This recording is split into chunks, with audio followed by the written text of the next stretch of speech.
And welcome to this edition to Inside the Program on the Inside Texas Football YouTube channel powered by InsideTexas.com. With me, as always, Eric Nalin, managing editor, publisher at InsideTexas.com. I'm Justin Wells, your host. Hey, before we get into it, like our video, subscribe to the Inside Texas Football YouTube channel. Help us to keep climbing up to that 8,000 mark. Use that promo code IT1, and that's going to get you 2 months of premium access at Inside Texas for only $1. That carries you into the beginning of the season. You'll get the rest of the summer. You'll get the recruiting. You'll get the team news. You'll get it all because that's what we do at InsideTexas.com. Eric, we're going to have to kind of reshuffle some of the position rooms over the next few days, my man. It's been a bumpy road. If you were a Texas fan, I don't think you'd realize that over the last couple of weeks they've landed a 5-star quarterback, a 4-star wide receiver, and an outstanding offensive lineman. You wouldn't know that because of the misses. And so we're gonna go over some of those rooms today. We're gonna start with wide receiver. That's the topic. That's the one that's fresh on everybody's mind. That's the wound that's trying to heal as of this morning after Decorian Moore picked Oregon last night.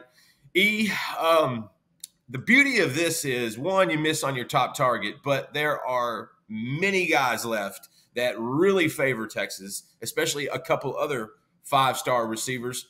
What is that wide receiver room and the outlook going to look like moving forward, in your opinion? Yeah. Well, also, they added a defensive end too, Edge Smith-Orogbo. So it hasn't all been losses. It just kind of feels that way. Right. And honestly, it feels that way to me too, despite knowing the quality of the guys they have got commits from. And look, losing Moore, that's a tough loss. There's no doubt about it. You can't run from that. There are ways to compensate and make up for it, just like every other time they've lost wide receivers. Look at how they've rebounded, and mainly through the portal. 3 wide receivers went to the NFL last year. The starting 3 this year are probably going to go to the NFL as well eventually when it's their time. So they're still in a good spot, but they're going to have to make up for it. I'm very curious to see what happens with Khalil Lockett and Jamie French, of course. But before those two announced in August, you've got Tanoke Hines, Kelshawn Johnson, both on the 8th, and then you've got Dalen McCutcheon on the 13th. Now, I wrote a couple weeks ago that if they miss on Moore, I think the best fill-in for him is Dalen McCutcheon, just as that outside deep threat wide receiver, good hands, good route runner, can play earlier. I mean, he's got to add some physical weight to him, but is a pretty nuanced receiver and has some good speed to him too. Now, they've got the most time to make up for ground on him. I think Florida State's probably most likely right now. With Tanoke Hines and Kelshawn Johnson, that's going to be a bit more difficult, I think, though probably like their chances better with Johnson. Very good athlete, and he'd also be a good fill-in for Decorian Moore as well.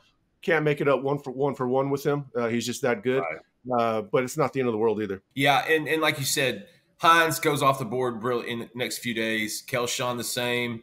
Obviously, McCutcheon next week. With Hines, there's some Notre Dame buzz behind there, and I know that they feel good about that at this point. But I do think there's going to be some phone calls by Chris Jackson and Sark this morning to kind of get more feelers. Jamie French, Khalil Lockett, those are dropping in August. Yeah. Texas is still in a great spot there, but obviously there's still another month of recruiting to go in there. I know Alabama has made up some slack in the Khalil Lockett recruitment. And Jamie French one is, he loves Texas, but he loves a lot of other schools. And so that was going to be interesting. We have to kind of regauge, and, anytime there's some big disruption in the market or whatever you're covering, you need to reassess everything. So with I think every agent in the country is going to know what Moore got to go to Oregon, and they're going to think their guys are worth right in that ballpark. So Texas is going to have some trouble getting these guys over the line. Schools are going to make it very difficult. We've mentioned Alabama is all in on ensuring Kalen DeBoer's success following Nick Saban. Texas is going to have to come with it to get those guys. I know one guy that really comes with it, and that's Andre the Lawyer. Let's give that guy some love. If you're injured, trust the team of Andre the Lawyer. Trust that guy. He's helped secure millions and millions for his clients, helped thousands of Texans with their injury cases, from on-the-job injuries to on-the-job accidents, 18-wheelers, all of that stuff. Don't let insurance tell you how much that your claim is worth. You need to get Andre the lawyer to fight for you. This is a guy that's got a principal office in Dallas, helps out everyone, including Longhorns, longtime Inside Texas reader, really, really a great guy that if you're in that position, you need help, call Andre. 214-444-8808. That's Andre the lawyer at 214-444-8808. Now, before the Decory and Moore stuff yesterday, the biggest schism with Texas fans was the defensive line recruiting. Zion Williams, the big dude that you and I have gotten to know really well out of Lufkin, Texas, picked LSU yesterday at about 8 o'clock in the morning, like a recruit should do. You know, when I saw that tweet drop, I thought that's the reason we like that guy so much. He knew how to do it. Get it out of the way early and enjoy the rest of his holiday. And so salute to Zion. He's at LSU, though. He went to join Bo Davis.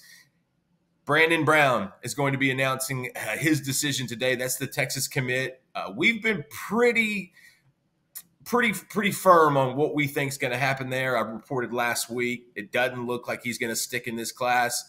How does D-line – this is going to be the question all Texas fans are going to be asking us until something happens positive. What's kind of the next move, in your opinion, on that defensive line big board? Yeah, you know, Sharma coming off the board to Oregon was the ball that got this rough patch rolling.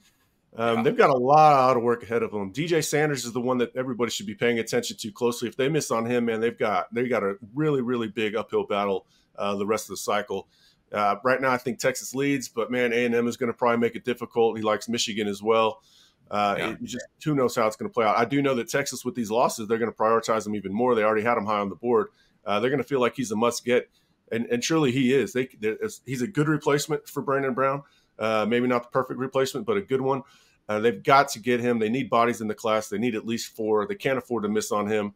Zion's one they'll circle back to. You know, I don't think that's probably not the last we're going to be talking about Zion Williams. If it is, I wish him luck. He's a great dude. But I think that I know you'll be at a Lufkin practice in August. I'll probably take in a game at some point.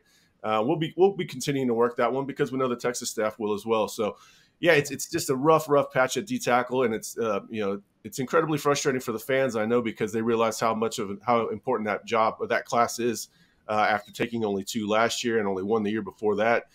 They need bodies. You can't get the same sort of athlete in the portal as you can out of high school. So Texas got a long road ahead. Not pushing the panic button yet, but we're definitely paying attention to it. Yeah, I think that's the best way to put it. You're definitely paying attention. And again, they're going to continue to recruit Zion. Don't be surprised if he takes an official visit to Texas this fall. You shouldn't be. I think they're going to still push for Myron Charles. I know the Texas staff, they like him, and they're going to keep on that one. And there could be a couple new names that pop up over the next few weeks. That's sort of how it works with contingencies and things of that sort. One more to talk about, that the elephant in the room, and this is one similar to a few other recruitments where Texas was in the driver's seat. They were all gas, no brake in this thing, and then all of a sudden blew out a tire. Yep. And so now Riley Pettijohn is announcing, I believe on Sunday, it's going to be July 7th.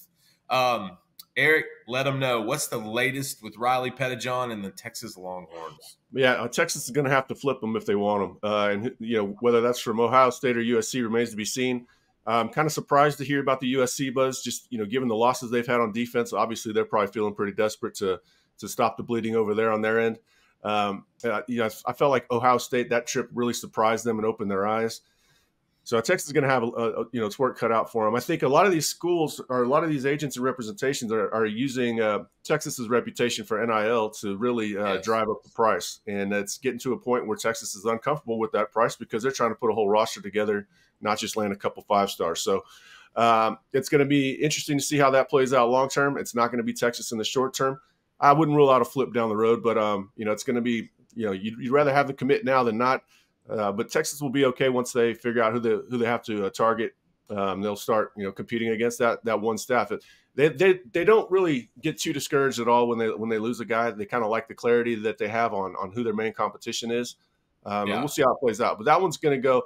But a little bit of good news on defensive tackle, I meant to chime in there on Myron Charles, is that I don't know anybody that thinks he's going to stick with that commitment.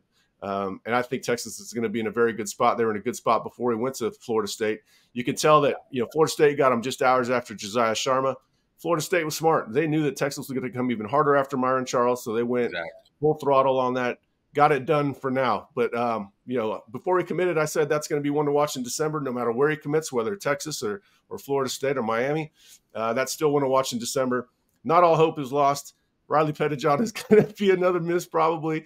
And, it's going to feel like the whole world's falling on Recruit Nick's heads. But it'll probably end up working out. But, I'd be lying to you if I said I was as confident as I was a couple weeks ago. And that's totally understandable. And Texas fans, 10 minutes into this are thinking, why in the world am I watching?